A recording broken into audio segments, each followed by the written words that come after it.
ಒಂದು ಕಡೆ ನಮಗೆಲ್ಲ ತಿಳಿದಿದ್ದ ವಿಷಯ, ಇತ್ತೀಚೆಗೆ ಸಿಇಟಿ ಎಕ್ಸಾಮ್ ಬರೀತಾ ಇರಬೇಕಾದ್ರೆ ನಮ್ಮ ಕರ್ನಾಟಕದಲ್ಲಿ ತೀರ್ಥಹಳ್ಳಿಯಲ್ಲಿ ಜನಿವಾರ ಕಚ್ಚಿ ಎಕ್ಸಾಮ್ ಬರೆಸುವಂತ ಕೆಲಸ ಸರ್ಕಾರ ಮುಂದಾಯಿತು.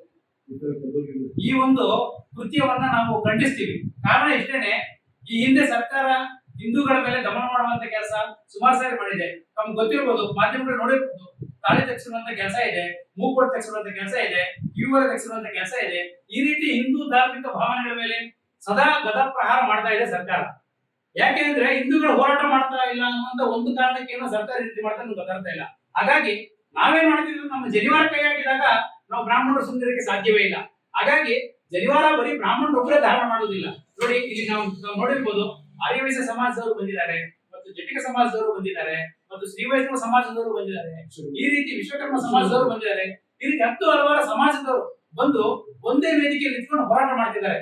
ಕಾರಣ ಇಷ್ಟೇನೆ, ಸರ್ಕಾರಕ್ಕೆ ನೇರವಾಗಿ ಎಚ್ಚರಿಕೆ ಕೊಡ್ತಾ ಇದೀವಿ ನಾವು, ನೀವೇನಾದ್ರೂ ನಮ್ಮ ಜನಿವಾರಕ್ಕೆ ಕೈ ಹಾಕಿದ್ರೆ ನಾವು ನಿಮ್ಮ ಸರ್ಕಾರವನ್ನು ಉಳಿಸೋಲ್ಲ ಅನ್ನುವಂತ ಮಾತ್ರ ಸರ್ಕಾರಕ್ಕೆ ಎಚ್ಚರಿಕೆ ಕೊಡ್ತಾ ಇದೀವಿ. ಕಾರಣ ಹಿಂದೂಗಳ ಒಂದು ಭಾವನೆಯನ್ನ ಮತ್ತು ಅವರ ಒಂದು ಒಳ್ಳೆತನವನ್ನ ನಾವು ಬೇರೆ ತರ ಉಪಯೋಗಿಸಿಕೊಂಡ್ರೆ ಮುಂದಿನ ದಿನಗಳಲ್ಲಿ ರಾಜ್ಯಾದ್ಯಂತ ಉಗ್ರ ಹೋರಾಟ ಮಾಡ್ತೀವಿ. ಮತ್ತು ನಾವೇನು ನಸುಕು ಮಾಡ್ತೀವಿ, ಅರ್ಚಕ ಮತ್ತು ಪುರೋಹಿತರ ಒಂದು ಕೆಲಸನ ಒಂದು ದಿನದ ಮಟ್ಟಿಗೆ ಸ್ಥಗಿತಗೊಳಿಸುವಂತ ಕೆಲಸ ಕರ್ನಾಟಕದಾದ್ಯಂತ ಮಾಡಬೇಕಾಗುತ್ತೆ ಅಂತ ಒಂದು ಎಚ್ಚರಿಕೆ ಗಂಟೆಯನ್ನ ಸರ್ಕಾರಕ್ಕೆ ಕೊಡ್ತಾ ಇದೀವಿ. ಸರ್ಕಾರ ಈ ಕೂಡಲೇ ಈ ಒಂದು ಕ್ರಮವನ್ನ ಗಂಭೀರವಾಗಿ ಚಿಂತಿಸಬೇಕಾಗಿದೆ.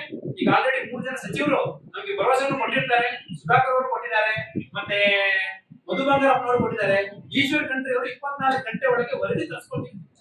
ಇದನ್ನ ಯಾಕೆ ಹೇಳ್ತಿದೀವಿ ಅಂದ್ರೆ, ಸಚಿವರುಗಳು ಗಾಳಿಗಳು ನಮ್ಗೆ ಇಷ್ಟ ಇಲ್ಲ. ನಮ್ಗೆ ಏನ್ ಆಗ್ಬೇಕಾಗಿದೆ ಅಂದ್ರೆ ಅವರಿಗೆ ಕಠಿಣ ಶಿಕ್ಷೆ ಆಗ್ಬೇಕಾಗಿದೆ. ಅಲ್ಲಿ ಏನಂತ ನಮ್ಮ ಹೋರಾಟ ನಿಲ್ಲುವುದಿಲ್ಲ. ಸರ್ಕಾರಕ್ಕೆ ನೇರವಾಗಿ ಒಂದು ಎಚ್ಚರಿಕೆಯ ಗಂಟೆಯನ್ನು ಕೊಡ್ತಾ ಇದೀವಿ. ಸರ್ಕಾರ ಈ ಕೂಡಲೇ ತಪ್ಪಿತಸ್ಥರನ್ನ ಶಿಕ್ಷಿಸಬೇಕಾಗಿದೆ. ಅದ್ರಲ್ಲಿ ಏನಾದರೂ ಸರ್ಕಾರ ಮುಂದುವರೆದಿದ್ದಲ್ಲಿ ಮುಂದಿನ ದಿನಗಳಲ್ಲಿ ಕರ್ನಾಟಕ ರಾಜ್ಯದಾದ್ಯಂತ ಉಗ್ರ ಹೋರಾಟವನ್ನು ಮಾಡ್ತೀವಿ.